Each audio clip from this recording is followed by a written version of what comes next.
Imagine qu'une personne quitte son lieu de travail sans prévenir son patron, en faisant un petit tour dans le coffre-fort avant et en s'enfuyant dans une autre ville. C'est exactement ce qu'a fait Onésime. Il était esclave, donc son patron était en fait son maître.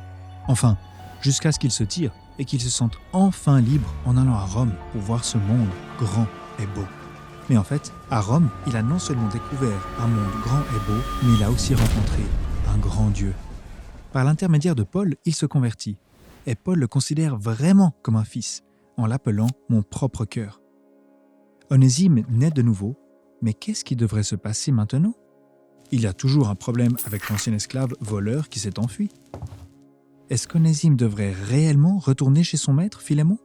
La bonne réponse est oui, mais pas sans un peu d'aide pour arranger les choses. Onésime retourne donc chez son maître pour faire face aux conséquences de ses actes. Mais il ne part pas les mains vides. Il a dans sa poche une lettre de Paul, le grand apôtre. Bien que Paul, en tant qu'apôtre, aurait eu l'autorité d'ordonner simplement à Philémon de recevoir Onésime sans conséquence et comme un frère, il emprunte un chemin différent, celui de l'amour. L'épître à Philémon est une véritable démonstration de la façon de pratiquer l'amour et le pardon dans des circonstances difficiles. Paul ne se contente pas d'écrire à propos de l'amour, comme il le fait par exemple dans sa première lettre aux Corinthiens au chapitre 13, mais il va montrer lui-même comment l'amour se pratique. Et pour le faire, il suit une formule simple, mais puissante. Il commence d'abord par une prière, dans laquelle il loue Philémon, et ensuite il fait sa demande, qu'il était par une promesse. Cette séquence est encadrée par une salutation et un adieu. Alors, commençons par le début. Dans la salutation, Paul débute par présenter son identité. Apôtre ? Non. Il rappelle directement à Philémon que lui, Paul, est aussi un prisonnier, exactement comme Onésime l'était en tant qu'esclave. Et c'est aussi très intéressant de noter que Paul ne s'adresse pas seulement à Philémon, mais aussi à toute l'Église. Ensuite, il loue Philémon pour tout le bien qu'il a fait pour les saints, par le Saint-Esprit, et avec amour. Il dit à Philémon qu'il le mentionne toujours dans ses prières et qu'il remercie Dieu pour lui. Et c'est seulement à ce moment que Paul évoque sa demande et qu'il aborde la question d'Onésime. Paul veut qu'Onésime soit accueilli comme un frère en Christ et non comme un esclave. Il développe son argumentation avec 2 points. Premièrement, Onésime n'est plus la même personne. Il est né de nouveau.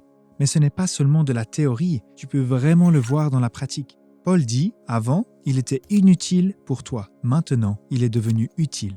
Deuxièmement, Paul affirme que la conséquence logique de cette nouvelle naissance est que Philémon doit le recevoir comme s'il accueillait Paul lui-même. Parce que Paul était le père spirituel d'Onésime, qui lui était comme son propre enfant. Mais ça va encore plus loin. Paul l'appelle son cœur ou ses entrailles. Onésime ne devait plus être considéré comme un esclave, mais comme un frère. Paul dit simplement « accueille-le comme tu m'accueillerais ».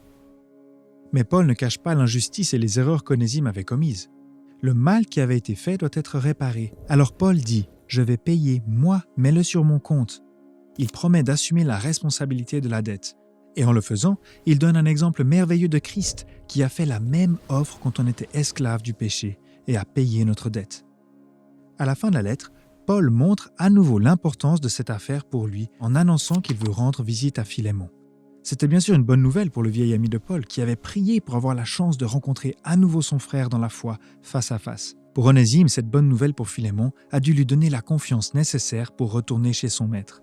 Cette lettre, même si elle est courte et précise, est un chef-d'œuvre pour gérer les situations délicates avec grâce et amour. En résumé, qu'est-ce qu'on peut apprendre de cette lettre ? La prière est la condition de base pour construire un amour authentique entre les personnes. Dans les affaires publiques, la congrégation doit être informée et incluse. Ceux qui sont nés de nouveau sont complètement transformés et doivent être vus sous un jour nouveau. Les relations spirituelles père-enfant sont un élément réel et puissant de la croissance spirituelle. Et les relations spirituelles sont au moins aussi importantes que les relations naturelles.